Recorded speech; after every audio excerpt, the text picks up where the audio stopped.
El siguiente es un programa pagado de producción independiente y de libre opinión, ajeno a esta emisora. Sus opiniones y manifestaciones no representan ni vinculan a Cadena de Emisoras Columbia ni a ninguno de sus representantes ni accionistas.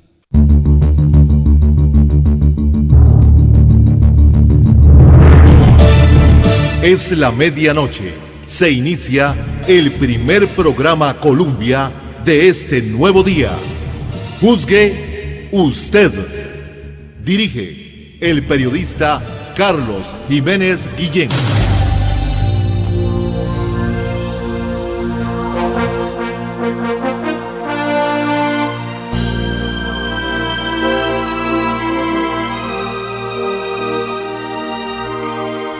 ¿Qué tal amigas y amigos? Aquí listos efectivamente con el primer programa, estrenando un nuevo día, miércoles 11 de junio. Juzgue usted.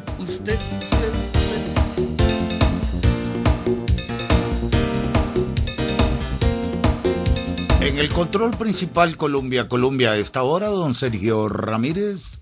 Sala de grabación y efectos Andrés Francisco Chávez. Y aquí en el locutorio principal, su servidor, Carlos Jiménez, formamos parte de este espacio radiofónico a esta hora. Juzgue usted.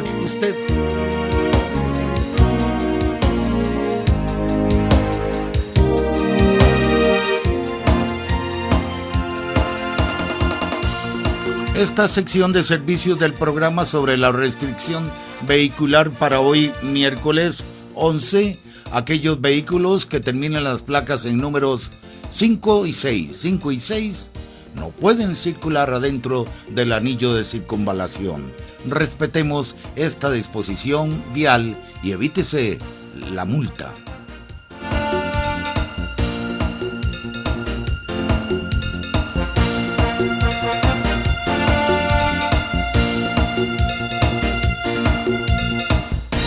Nos encontramos en un nuevo día, ya es miércoles 11 de junio, a tan solo 12 horas para que se inicie el mayor acontecimiento del fútbol, el Campeonato Mundial Brasil 2014. Millones de personas pendientes de su inauguración dentro de unas horas. Un balón une a los aficionados del principal deporte del planeta como lo representa el fútbol moderno, esta industria de hacer millones de millones. Deportivas Columbia se prepara para informar a Costa Rica desde su inicio, como ya lo están haciendo todo el personal de Deportivas Columbia, encabezados por su director Yacín Quesada Araya. Ustedes podrán seguir el desarrollo, los partidos por Columbia, la mundialista y su personal destacado en las diferentes sedes y escenarios. Copa del Mundo, edición número 19, Brasil 2014. La Copa número 12 para Deportivas Columbia.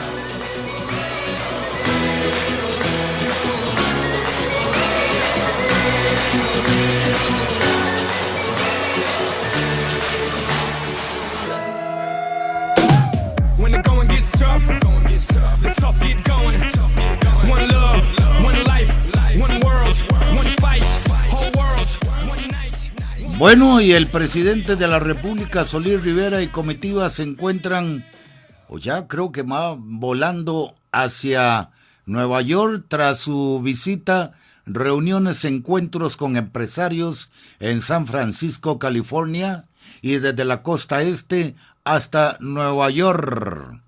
Dentro de su agenda están reuniones con altos ejecutivos, empresariales, cámaras, y el presidente Solís viaja a Nueva York. Estamos en Juzgue Usted, una producción radiofónica de servicio e información para que ustedes juzguen esta realidad nacional originada aquí en la sede principal del Grupo Columbia, localizada en el Distrito Quinto del Cantón Central de la ciudad capital, Zapote. y con sus emisoras, afiliadas y hermanas.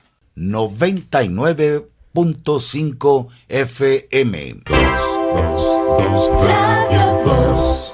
92.7 FM. Colombia Estéreo. 95.5 Jazz. 92.3. En internet digital Rock a la 2, a la máxima potencia. y la mundialista cadena de emisoras. Colombia. México 70 va a recibir de todo el mundo al campeón. En 1970, las voces de Javier Rojas González y José Luis el Rápido Ortiz gritaron con el alma y su eco aún se escucha en cada rincón del país. Aquí México. Aquí Colombia. Ahí arrancó la historia y hoy somos la 12 veces mundialista. Brasil 2014, aquí en Colombia. ¿Cuántas cosas ha tocado hoy? La palanca del servicio sanitario, el teclado de la computadora, la perilla de la puerta, los botones del teléfono, la varilla del bus. Vamos, mi tata, subiendo la gradita, por favor. Libérese de los microbios. Lave sus manos frecuentemente con agua y jabón. Cerciórese de frotar entre sus dedos, bajo las uñas y la parte posterior de sus manos. Caja Costarricense de Seguro Social. Manipular el medidor de luz o permitir que otras personas lo hagan pone en riesgo su seguridad y la de sus seres queridos.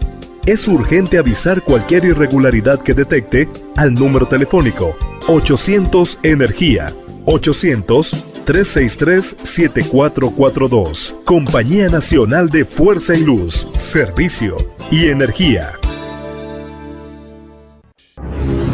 Podemos contar una larga historia en la radiodifusión nacional. Colombia, más de 65 años en la vida de los costarricenses, con mucho gusto.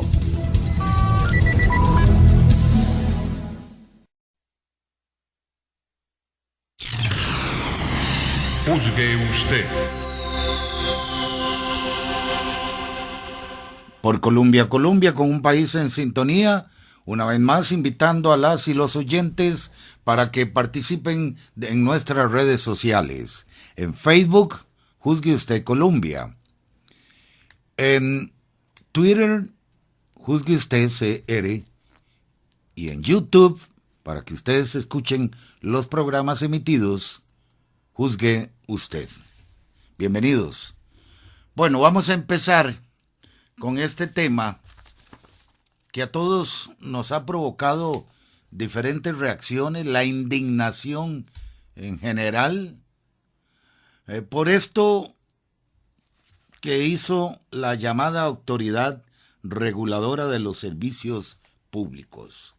Su junta directiva sencillamente aprobó un ajuste salarial que sube hasta en 1 millón de colones los sueldos de los altos mandos. Por ejemplo, el regulador general, Denis Meléndez, que como decía Vilma Ibarra en su programa de ayer, hablando claro, ¿dónde está? ¿Qué hace el regulador general de la República? Tiene un salario vigente a 6.1 millón de colones. Ahora va a ganar 7.1 millón de colones más. 1 millón le recetaron de aumento. El regulador adjunto devenga un salario de 5.4 millones. Otro milloncito para el regulador adjunto, 6.4 millones de colones. Y así podemos irles nombrando la escala, los ajustes de salarios, tanto en la ARECEP, Autoridad Reguladora de los Servicios Públicos y la Superintendencia de Telecomunicaciones, SUTEL. Gerentes generales ganando 4,5 millones de colones, un auditor de 3,5 millones, asesores, gestores, una secretaria de 486,551 colones mensuales, ahora pasará casi por poquito al 500,000 de colones. Además, el alto costo que le cuesta al país ese moderno edificio, ese centro ejecutivo que ocupa la ARECEP allá en Escazú. Bueno, por suerte el gobierno de la República ya conoció el caso y el ministro de Trabajo efectivamente dijo que es una situación indignante. El Consejo de Gobierno no está de acuerdo porque esto no puede ocurrir. Esta fue nuestra pregunta ayer al concluir la sesión de Consejo de Gobierno que presidió el primer vicepresidente de la República, Elio Fallas, y sus ministros. Responde el ministro la pregunta en los siguientes términos. Escuchémosla. Don Carlos Jiménez.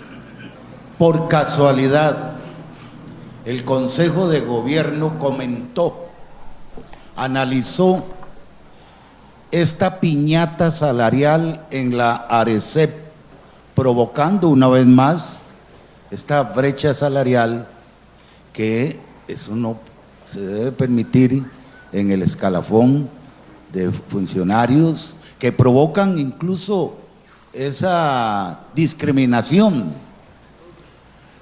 ¿Lo analizaron? ¿Lo vieron? ¿Lo estudiaron? ¿Cuál es el comentario, la posición? ¿Aceptan que la ARECEP, un ente descentralizado, autónomo de la administración pública, se tome esas atribuciones salariales y a la libre se aumenten millones de colones? Muchas gracias. Sí, quisiera referirme a la consulta que usted hace, don Carlos, porque ciertamente yo me permití pues compartir con los señores y señoras ministros y el señor presidente en ejercicio la preocupación y la actitud y las acciones que estamos desarrollando. Bueno, algo de esto lo hemos dicho hoy en algunos medios de comunicación. Desde luego que desde el punto de vista del gobierno a nosotros no nos parece de modo alguno conveniente estas prácticas o estas políticas salariales que se desarrollan en algunas instituciones y que se dan en el contexto de su propia normativa, ¿verdad? Porque como muy bien lo saben ustedes, esas son fijaciones que se producen al interior de juntas directivas de instituciones autónomas dentro de los lineamientos legales que esas instituciones han venido teniendo. Nosotros hemos venido desde hace un par de semanas empezando a atender el tema en contexto de poder tener una política salarial armonizada, digámoslo así, dentro de la administración pública a partir de algunos valores básicos. Es decir, hemos dicho muy claramente que no pueden haber dos mundos en la administración pública. Y por un lado, el mundo de la inmensa mayoría, que es el que vamos a regular en las próximas semanas a partir de las fijaciones salariales de la Comisión de Sector Público, y el mundo de los altos jerarcas en la administración pública en instituciones como la que estamos mencionando, con reglas propias, ¿verdad? Esto va a suponer un conjunto de acciones, incluso de reformas legales, porque como ustedes lo saben, lo de la ARECEP es un tema legal, ¿verdad? Es normativa de rango legal. Hemos estado recogiendo información, incluso ha habido en la legislatura que terminó algunas iniciativas en la Asamblea Legislativa tendientes a revisar estos temas y a proponer reformas que nosotros vamos a recoger. O sea, lo que estamos preparando para los próximos días es una propuesta más integral, porque va a haber que hacer reformas de carácter legal, ¿verdad? Entonces, lo que queremos es manifestar, desde luego, una muy clara posición de que no estamos de acuerdo con esas prácticas sustentadas en los marcos legales existentes y que nos parece que debe haber fijaciones salariales que se armonicen y que sean concordantes con la realidad fiscal que vive el país, por una parte, y por otra parte, además que tengan en su base un conjunto pues, de valores que tienen que ver con el servicio público. Nosotros vamos a abocarnos en los próximos días a la fijación salarial del sector público, como acabo de mencionar, y también a la fijación salarial del sector privado en el marco del Consejo Nacional de Salarios. Y entonces, desde luego, que estas fijaciones además resultan odiosas en el contexto de que las fijaciones que se va a hacer para la inmensa mayoría de los trabajadores del sector privado o del sector público van a ser pues fijaciones, reitero, ajustadas a un criterio de responsabilidad fiscal por un lado y ajustadas por otro lado a las posibilidades que las metodologías existentes, en el caso particular del sector privado, nos permitan. Entonces, número uno, desde luego que nos parece indignante esas prácticas. Número dos, hemos reaccionado muy claramente ante ellas públicamente. Y número tres, estamos preparando entonces un conjunto de acciones que en las próximas semanas presentaremos a conocimiento del Consejo de Gobierno y empezaremos a diligenciar en lo que corresponda. Sí, bueno, ciertamente, como le dije la semana pasada, conjuntamente con las autoridades del Ministerio de Hacienda, del Servicio Civil, hemos empezado a analizar el tema. Vamos a convocar para la primera semana del mes de julio a la Comisión Negociadora de Salarios del sector público. Se plantea, por ejemplo, lo que estás diciendo, si el monto de la fijación alcanza para cubrir la inflación, ¿verdad? Eso es un dato. Lo que pasa es que en materia de fijación del sector público hay que tener muy, muy claro que lo que usted fija a la base de los salarios del sector público luego se ve afectado por el conjunto de pluses que para los empleados del sector público están reconocidos. Entonces, siempre la cifra que se establece en la base se multiplica por otros factores que son esos pluses. Entonces, esos son los análisis que hay que tener claros. Lo que no ocurre, desde luego, en la fijación que se hace para el sector privado, donde no existen esos otros elementos de la política salarial. Entonces, lo que se establece en el salario mínimo, eso es lo que se aplicará a aquellos trabajadores en cuyos salarios están en el mínimo. Entonces, seguimos en ese proceso. Ya hemos tenido esta semana que pasó un primer acercamiento con las autoridades del Ministerio de Hacienda y vamos a seguir haciendo este trabajo los próximos días. Ahora estamos concentrados en preparar la presentación que hará el gobierno a finales de junio en el Consejo Nacional de Salarios, a partir de la activación que se haga de las audiencias el próximo lunes, que el Consejo de Salarios recibe al sector sindical y 8 días después al sector empresarial, y el 26 de junio al gobierno. Estamos ahí puestos, paralelamente avanzando en el tema del sector público, para poder tener nuestra primera reunión, esperamos la primera semana del mes de julio. En este contexto es en donde precisamente yo he puesto mi respuesta a la consulta anterior, en donde tenemos que buscar desde luego ya hay unos criterios de coherencia con respecto a lo que estamos haciendo en materia salarial en el sector público. Sí. ¿Usted no tiene la misma política del gobierno anterior de tomar en cuenta los ajustes de salario también, los pluses por anualidades y otro tipo de logros sindicales y sociales de los trabajadores en el sector público? Pero es que nada más aclaro, es que sobre ese tema no hay ninguna discrecionalidad, esos son criterios de legalidad. O sea, en la estructura salarial de un funcionario público están los aumentos que usted le haga a la base, y como esos aumentos a la base repercuten en todos los pluses que tiene ya reconocido cada uno de los trabajadores. Aquí la única diferencia está en cuánto es lo que usted fija en la base, y a partir de ahí todo lo demás va a repercutir. Bueno, esta fue la posición, la reacción del Consejo de Gobierno por conducto de su ministro de Trabajo, Víctor Morales, protestando también y en contra de esta piñata salarial, como la bautizamos nosotros, que por medio de la junta directiva, tanto de Arecep de Sutel, se recetaron aumentos hasta de 1 millón de colones para los altos mandos. Como ustedes escucharon al ministro, esto no es conveniente, es indignante y no estamos de acuerdo.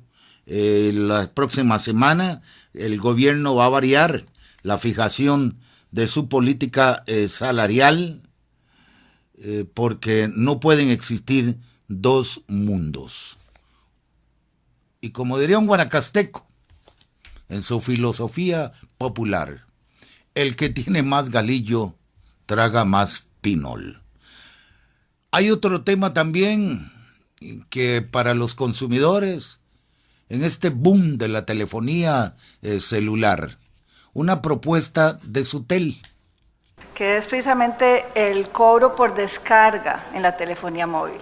En eso yo quiero ser clara. Primero, esto es una propuesta, está en consulta pública y entonces ustedes y todos los usuarios deben, es su derecho de opinar al respecto.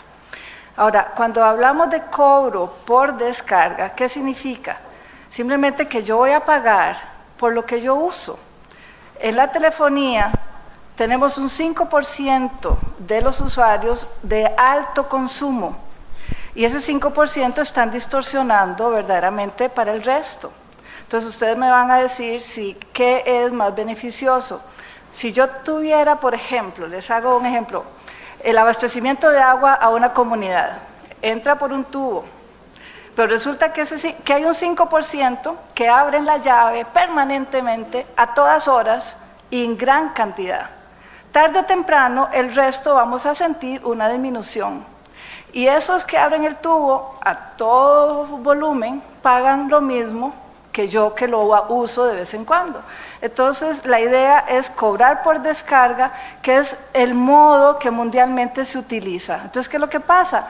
Los proveedores de los servicios pues nos van a dar paquetes especiales de acuerdo a lo que yo necesito. Si yo soy un consumidor de alto volumen, pues voy a buscar un paquete que sea adecuado y voy a pagar un poco más. Entonces, esa es la propuesta de la Sutel, que es de acuerdo precisamente a lo que se está esperando ir reglamentando poco a poco en el país para que sea adecuado el uso y siguiendo los estándares internacionales. Para eso precisamente está la legalidad, donde se va a trabajar en todo. Esta es una propuesta que incluye esas modificaciones y los usuarios deberán de ir cambiando también esos contratos. Pero ustedes desde el gobierno pueden darle la garantía a la gente en caso de que esta consulta avance y que sea la nueva directriz, de que cada contrato firmado con cada operadora no se verá alterado hasta que finalice. Digamos que si yo firmé mi contrato y pasa un año y hay una nueva medida, ¿hay garantía de que el gobierno pueda hacer eso? Legalmente vamos a seguir los juicios y lo que corresponde. No vamos a alterar los contratos iniciales y eso va a ser parte de lo que se establece en esta propuesta. Más bien yo creo que va a ser mucho mejor porque vamos a tener un cobro diferenciado. Bueno, el cargo de uso de Internet todo lo tenemos, es un cobro que se va a usar igual que usar la luz, igual que usar el teléfono. Pero por descarga, pues por supuesto, los que usan más deben de pagar más. Eso es parte de la sociabilidad de cualquier servicio.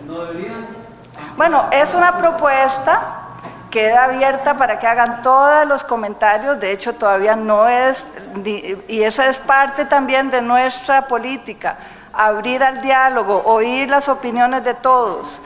Nuestra propuesta es seguir los estándares internacionales del cobro de Internet por descarga. Y oiremos, por supuesto, a los usuarios, a todos los afectados o no, para poder tener luego una definición legal. Así se expresaba la ministra de Ciencia y Tecnología, Gisela Cooper, con relación a este tema que ha provocado diferentes reacciones. Y es que la resumimos, que la propuesta tiende, ante esta saturación de parte de los consumidores, usuarios de la telefonía móvil, Internet, un 5%, están consumiendo más el espacio, utilizando más la banda de la telefonía de internet, utilizando, por ejemplo, bajando datos, videos, películas, música, etc. Andrés Francisco Chávez es un usuario de internet, casualmente, y tiene un ejemplo para que ustedes lo entiendan mejor. Muchas gracias, don Carlos. Sí, en este tema existe una analogía para que nuestros queridos oyentes se les aclare un poco más el panorama y entendamos cómo, por medio de un ejemplo, cómo se cobra el agua en este país. Bueno, el agua se cobra que el que consume más agua, pues paga más. Entonces, de igual manera, los datos bajados en internet, el que baja más datos, la propuesta es que se le cobre más a esa persona. Entonces es interesante saber que un 5% tiene frenado toda la banda del otro 95% de consumidores en el país. Ese 5%, como bien usted lo acota, consume en bajar películas, bajar datos pesados, que son generalmente se bajan a una velocidad muy lenta. Y es que, Andrés, hay personas que pasan todo un día bajando para piratear las películas y venderlas, obviamente, en el mercado. Pasan todo un día bajando películas. Sí, son consumidores que lo que hacen es ralentizar el resto del servicio, y es ahí donde uno, pues, se molesta con los servicios de internet, que se molesta con Elisa, pero sabemos que es por esa razón. Una pequeña cantidad de personas, usuarios, son los que ralentizan toda la banda. Entonces, bueno, la analogía, como le decía, bueno, el que consuma más, tiene que pagar más. Bueno, muy bien, Andrés, muchísimas gracias por tu aporte, especialmente para los oyentes de esta propuesta que provoca diferentes reacciones en las asociaciones de consumidores, y otros medios. Incluso Sutel está convocando a una audiencia en las próximas semanas para que vayamos los costarricenses, los ciudadanos, los afectados, a oponerse, a presentar los argumentos ante esta propuesta que desde ahora empieza a tener muchos adversarios. Bueno, hacemos nuestra primera pausa. Estamos en esta edición vísperas, dentro de 12 horas, la inauguración del Campeonato Mundial. Dentro de 12 horas, a partir del mediodía, Deportivas Colombia, desde Sao Paulo, en la ceremonia inaugural. Y 2 horas después, el primer partido del Mundial, Brasil-Croacia, que ustedes lo podrán escuchar en las voces de Mario MacGregor, Yacine Quesada, Cristian Sandoval, Josué Quesada, Melissa Alvarado, Luis Echavarría, Andrés González, los mundialistas, Brasil 2014.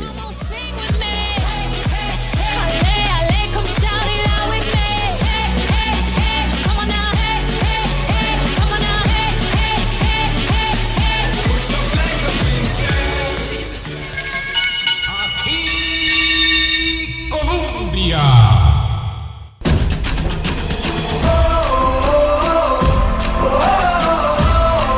2010, el año de la furia, el título español.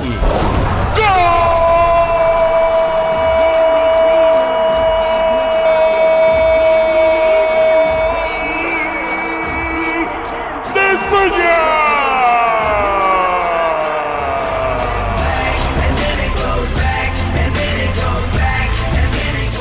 11 mundiales, miles de historias y millones de emociones, solo en una radio.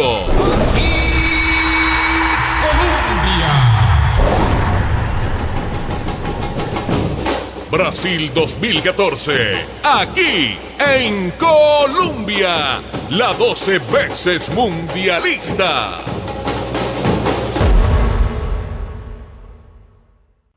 ¿Cuántas cosas ha tocado hoy?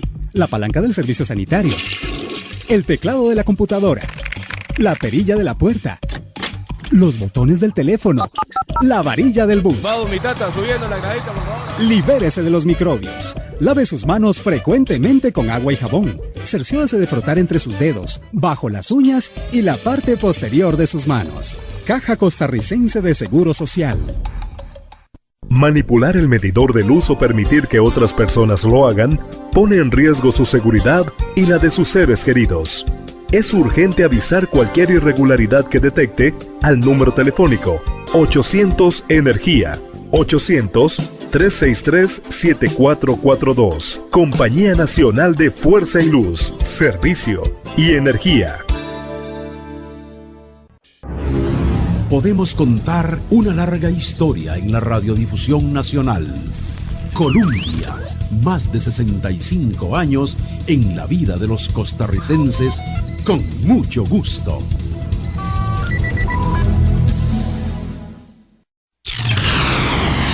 Juzgue usted. Por Colombia, con un país en sintonía, vamos a la segunda parte, edición ya de hoy miércoles 11 de junio del 2014.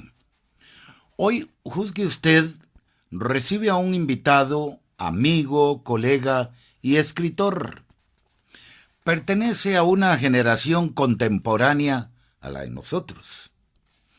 Lo conocimos cuando reporteaba en el periódico La República. Hasta vecino nuestro fue. Bienvenido, licenciado Enrique Villalobos Quirós. Muchas gracias, Carlos, por recibirme en su programa. Con gusto. Enrique, además de periodista, obtuvo la licenciatura en Derecho en la Universidad de Costa Rica y estudió periodismo en la Universidad de Navarra, España.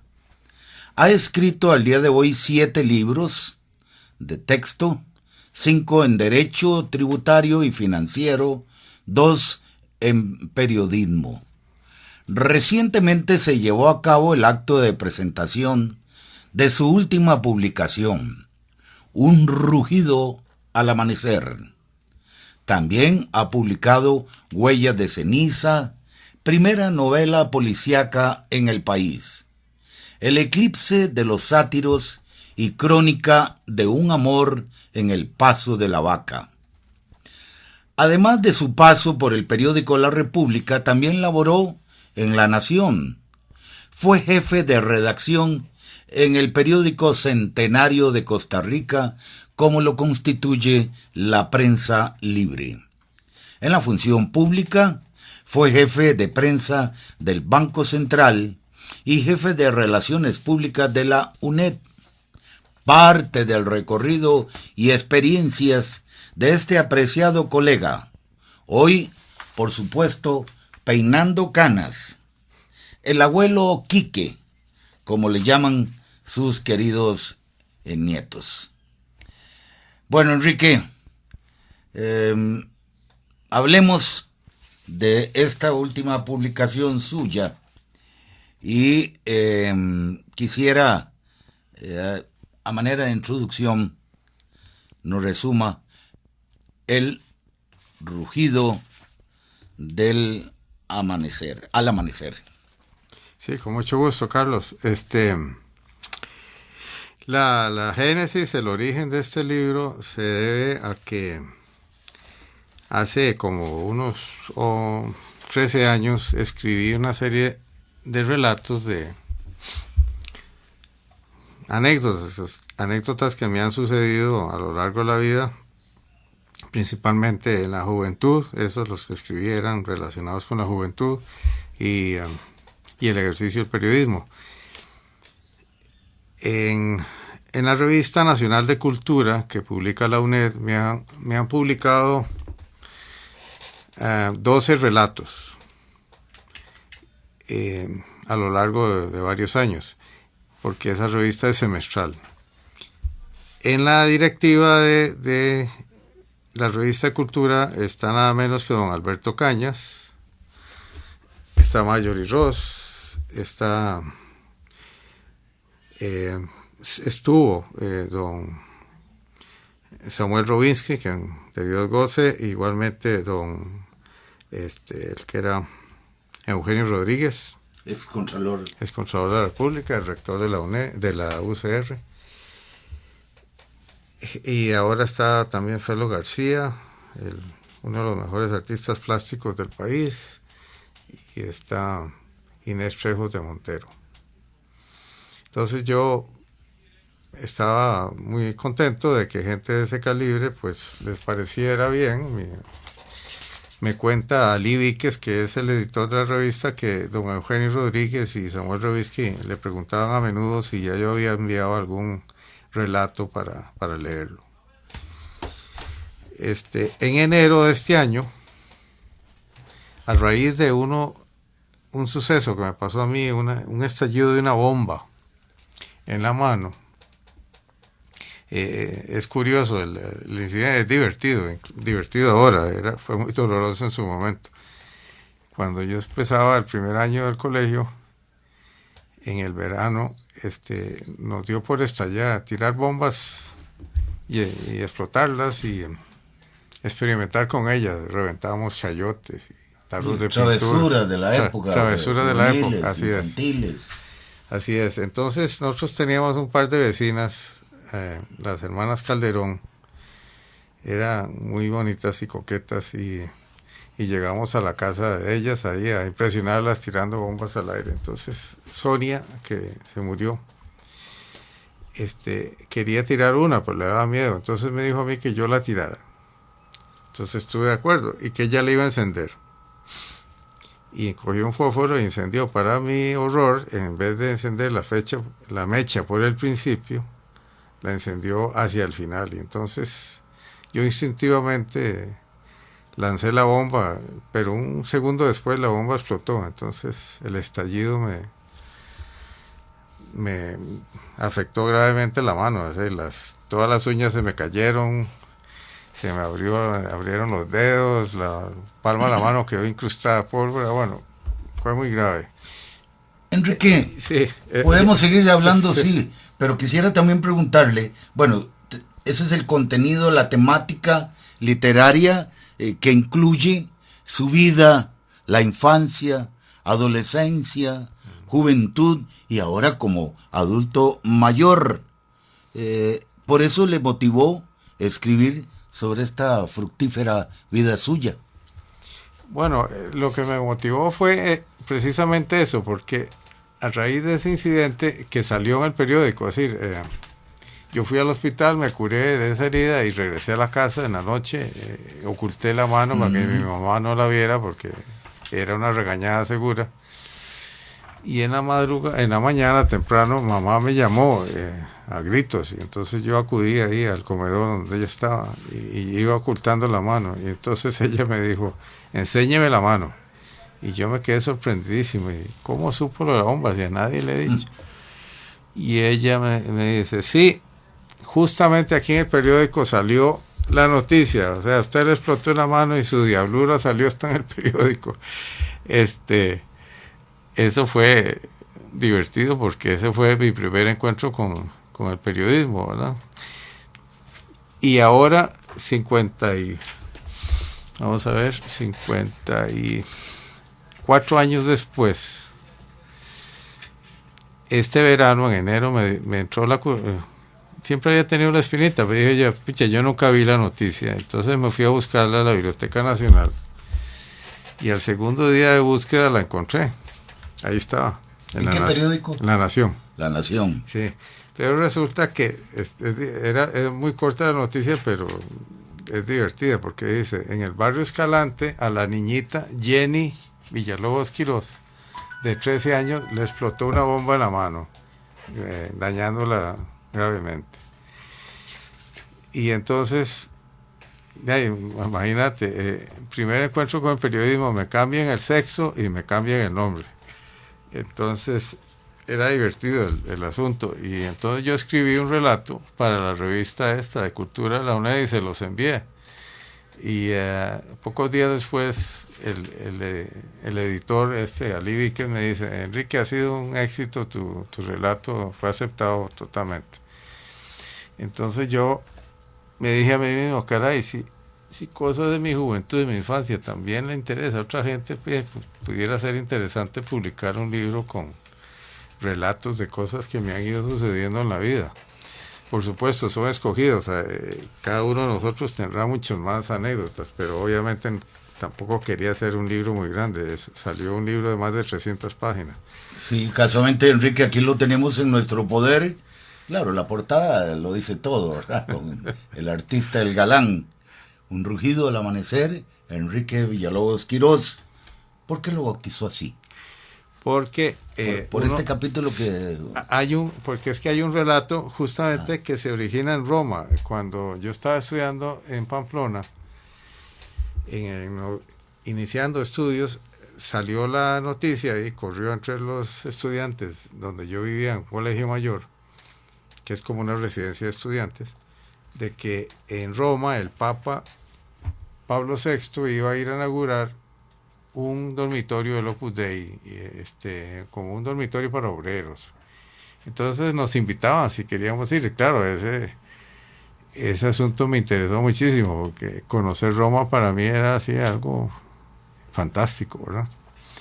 Entonces ahí nos fuimos en un tren, fue un viaje en tren también muy interesante, de Pamplona a Barcelona, y después tomamos un expreso Barcelona-Roma, que eran como 28 horas de viaje. Incluso en la noche, por primera vez en mi vida, dormí en un coche litera. Como anécdota de esa travesía fue que a las 7 de la mañana un operario del tren abrió las cortinas ahí de la litera donde yo estaba y me arrancó la cobija, así a lo bestia. No, ya no pude dormir más. Y yo pongo ahí que estoy seguro que a los que iban en primera clase no les hacía esa salvajada. Bueno, cierto, sí. Bueno, ya llegamos a Roma y nos esperaban unos autobuses y nos llevaron a conocer Roma. Impresionante. Yo era un muchacho. 1968, por ahí. Sí, yo tenía 18, 19 años. Yo estaba asombrado de ver el Coliseo Roma, el Foro, el Vaticano, ni se diga, la Plaza San Pedro, bueno, todas las bellezas que hay en Roma. Y pasamos por la vía Véneto, que es como la zona rosa de Roma, como Escazú, digamos, hoy en día. Y fuimos también a conocer la famosísima Fontana di Trevi, que hay una famosa también película que la inmortalizó, que se llama La Dolce Vita. Y ahí metió las manos para los centavos. Sí, no, pero eso fue en el día. En la noche, fuimos al hotel, que ya llegamos al hotel de noche, era muy bonito, y regresamos después de cenar. Yo dije, ya, vayamos a conocer otra vez la vida nocturna de Roma. Entonces fuimos a la vía Véneto. Y ahí éramos estudiantes pobres, ¿verdad?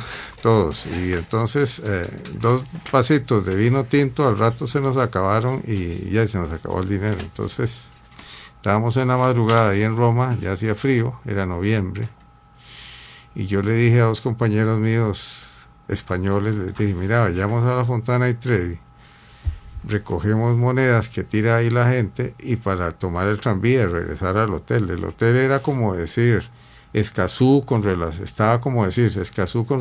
a San José. Y sí, eso hicimos. Llegamos a la Fontana, no había nadie, ¿verdad? En la madrugada, un frío. Nos quitamos los zapatos y las medias y nos metimos ahí a la Fontana, a esas aguas, a escoger. Tenían que ser liras, era la única moneda que aceptaban los tranvías. Y estábamos en esa escogencia de monedas cuando vimos un pito así muy fuerte y unos gritos de ladri, ladri, y apareció un policía por una de las bocacalles, ahí en bicicleta venía. Ladri, ladri quiere decir ladrones, ladrones. Y claro, nosotros nos asustamos todos, salimos como escupidos de la fuente y empezamos a correr por las calles empedradas. Les cuento que correr al que no está acostumbrado, con los pies desnudos sobre piedras, que son las calles empedradas, duele mucho, pero ya bueno, no le importaba. Y dejamos atrás pronto al policía que estaba fuera de forma. Nos persiguió como 200 metros ya después de abandonar la persecución, y ya nos pusimos los zapatos y a volar trole hasta el hotel. Llegamos en la madrugada cansadísimos, ya yo me acosté. Y un par de horas después, no más de eso, oigo un ruido muy tremendo, pero yo estaba muy dormido y yo no sabía qué era. Entonces seguían los ruidos y entonces quise averiguar qué era, porque ya me habían despertado. Entonces abrí las ventanas del cuarto del hotel y me asomé, y entonces al otro lado de la calle, más allá de la calle, se veían palmeras y entre las palmeras se veían unas jaulas, y entonces hubo otro y era un rugido de un león. Entonces ya no me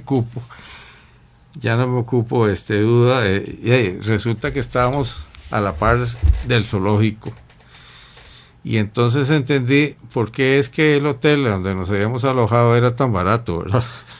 Claro. Sí, porque Enrique, todo el mundo al amanecer se despertaba, ¿verdad? Enrique, es muy importante también conocer esa faceta suya que usted narra cuando decidió ir a estudiar filosofía y teología justamente en Roma, en un colegio Opus Dei, 1968 al 70. Ajá. ¿Usted quería estudiar el sacerdocio? No. Yo pertenecía al Opus Dei, una categoría que se llama numerario. Y todos los numerarios estudian filosofía y teología. Algunos que después les sale la vocación de sacerdote podrían ordenarse como sacerdotes, pero en general todos los numerarios pues adquieren una formación de filosofía y teología, las mismas que suelen tener los curas. Pero en mi caso yo no aspiraba a ser sacerdote y nada más, eso fue. 7 secciones de su obra relatando las andanzas dentro y fuera del país. ¿Cuál es la sección que mayor caló en sus memorias y preparación, Enrique? Bueno, yo diría que, todas me gustaron mucho. Por un lado, es obvio en mi vida, ¿verdad? Así es que la he disfrutado muchísimo. Pero pienso que hubo 2 épocas que me marcaron muchísimo en mi vida. Una fue la etapa del colegio seminario, institución a la que quiero muchísimo y donde recibí una excelente formación, tanto profesional como humana y espiritual. Estaban los padres paulinos, eran padres alemanes, y forjaron buena parte de mi carácter, y le dedico ahí varias páginas porque hay muchas anécdotas divertidas del colegio, ¿verdad? Y que no se olvidan. Que nunca se olvidan. Y también, obviamente, la etapa de estudios en la Universidad de Navarra, en Pamplona, también para mí fue inolvidable. Y junto con esa etapa en Roma, es decir, fueron 5 años en Europa de estudios universitarios y fueron los 5 años de colegio. Digamos que esas 2 etapas son como las que recuerdo con más cariño. Enrique, ¿qué hace usted ahora? ¿Se prepara para otra obra, otra publicación? ¿O quiere seguir disfrutando de su merecida jubilación? No, gracias. El propósito que me he hecho es escribir un libro por año. Ya llevo 11 libros publicados. El año pasado escribí un tema que es actualísimo, que es publiqué el libro de Derecho Tributario y Financiero, actualizado hasta el año pasado, que es un tema muy actual. Todo el mundo ha oído hablar del horrible déficit que tiene nuestra nación y cómo nos debemos enfrentar a sanar ese déficit. Y entonces en ese libro pues explico ahí cuáles son las leyes. ¿De consulta? Sí, es un libro de consulta. y especialmente para los estudiantes de Derecho, pero también cualquier ciudadano puede ahí encontrarlo. Ese fue el libro que escribí el año pasado, ahora se acueste, y posiblemente el año entrante tengo como meta actualizar el libro que escribí de Derecho a la Información, que también ha sido de consulta frecuente por los estudiantes de periodismo y también los de Derecho, porque es el único libro que hay en el país sobre ese tema. Todas las leyes que regulan el ejercicio periodístico. Entonces lo quiero actualizar porque ha habido, se podría decir que miles de fallos de la Sala Constitucional sobre estos temas que tienen que ver con la libertad de expresión y derecho a la información. Entonces, ahí estoy, encantado, aprovechando el tiempo que ahora lo tengo más como jubilado. Entonces, esa es mi meta, sacar un libro por año. Enrique, bueno, ¿a dónde poder adquirir tus publicaciones? O esta última, la suya, Un rugido al amanecer. Sí, ya está a la venta en las librerías de la UNED, en Sabanilla, en San José, en los bajos del Teatro Américo Salazar, y en Cartago. Esas son librerías de la UNED. Más adelante espero que también estén en Alemán, que se vendan en Alemán. Bueno, Enrique, agradecidos. Podemos dejar pendiente para otras futuras visitas otros temas, sobre todo este último que usted nos ha anunciado, sobre la legislación en materia de derechos de la información, porque eso es un tema aparte. Un rugido al amanecer, por Enrique Villalobos Quirós, aquí en la presente audición, ya concluyendo este nuevo día, y justamente también a pocas horas, 12, de que se inicie esta fiesta universal del fútbol, el Campeonato Mundial Brasil 2014, y como siempre, el personal de Deportivas Colombia, con sus informaciones, cobertura de este acontecimiento mundial, porque definitivamente a partir de mañana jueves, en todas nuestras actividades, el tema central, el Campeonato Mundial, y este sábado, el debut de nuestra querida Cele. Muchísimas gracias. A nombre de don Andrés Francisco Chávez, don Sergio Ramírez, responsable en el control máster que queda a partir de este momento con todos ustedes. Y por supuesto, desde la mundialista cadena de emisoras Colombia. Hasta aquí, juzgue usted. Le esperamos en nuestra próxima emisión, aquí en Colombia.